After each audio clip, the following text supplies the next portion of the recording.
Good morning, class. This is the third video of the chapter Indian Economic Development.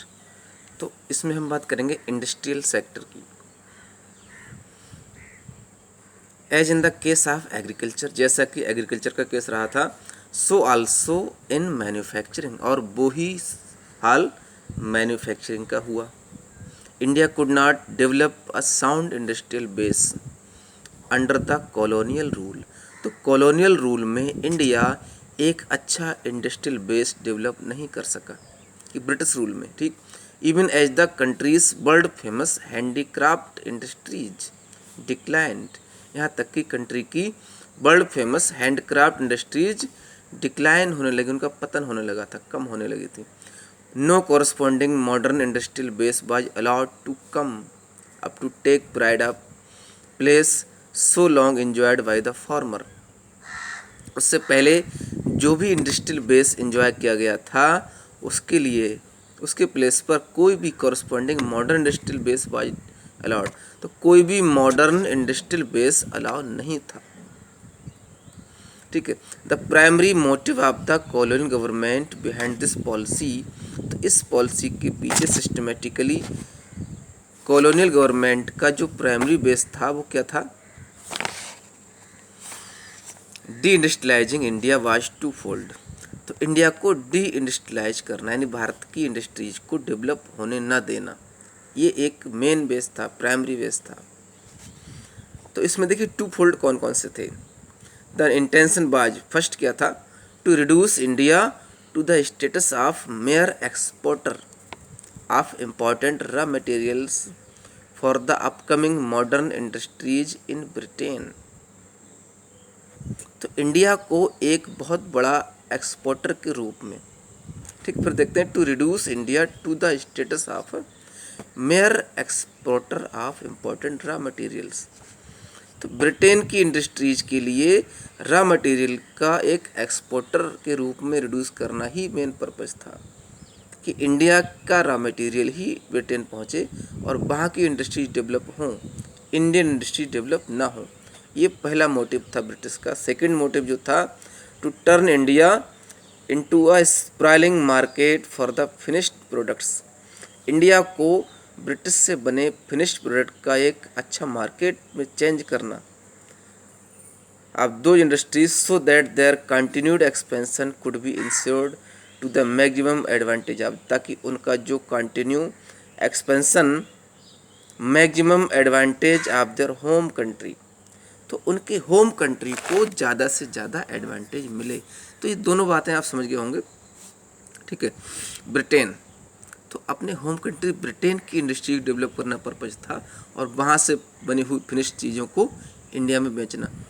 In the unfolding economic scenario, आगे के economic scenario में, the decline of the indigenous handcraft industries, पहले से develop की गई बहुत ही अच्छी quality का हैंडक्राफ्ट इंडस्ट्रीज का जो डिक्लाइन हुआ, यानी पतन हुआ, कम हुआ, created not only massive unemployment in India, इससे इंडिया में ना कि बहुत बड़ा अनएम्प्लॉयमेंट फैला, but also a new demand in the Indian consumer market.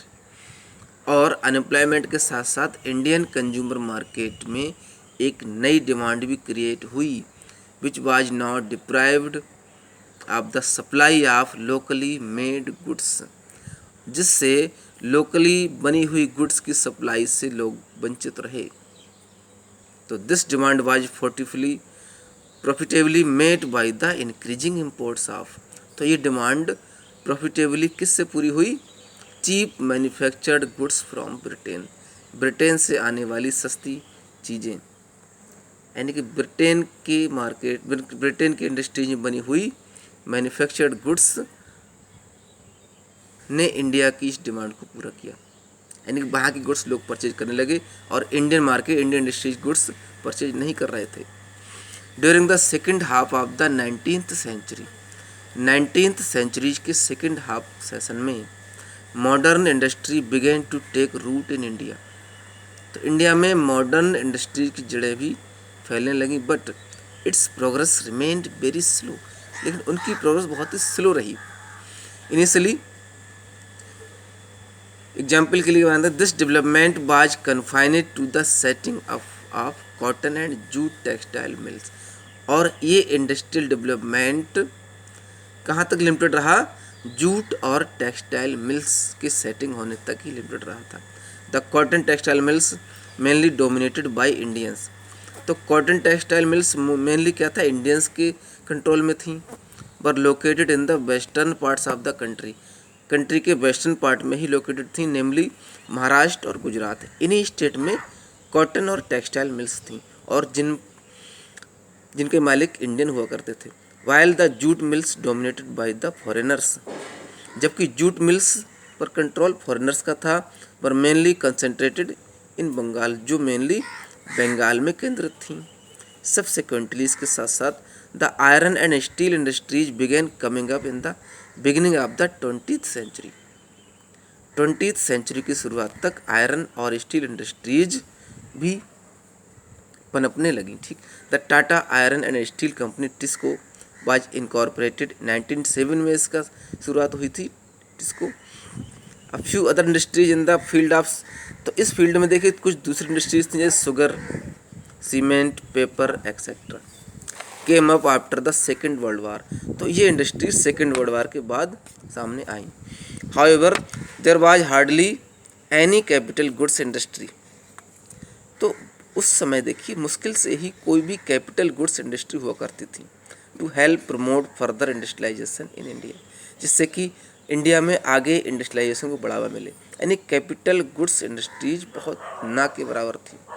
Capital goods industry कौन सी होती हैं? It means industries which can produce machine tools, ऐसी इंडस्ट्रीज जो मशीन टूल्स बनाती हैं, which are in turn used for producing, जो turn आने पर क्या प्रोड्यूस करने में यूज की जाती थी? देखिए आर्टिकल्स फॉर करंट कंजप्शन, तो करंट कंजप्शंस के लिए चीज़ें बनाने का काम करती थी और कैपिटल गुड्स इंडस्ट्रीज कही जाती थी वो।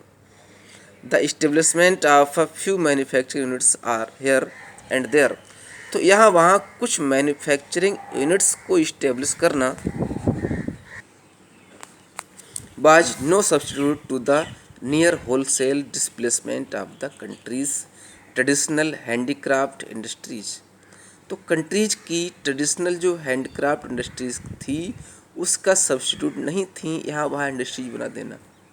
फर्दर मोर से आगे the growth rate of the new industrial sector, तो नए इंडस्ट्रियल सेक्टर का growth rate and its contribution to gross domestic production GDP, और जीडीपी में इसका कंट्रीब्यूशन बहुत ही कम रहा।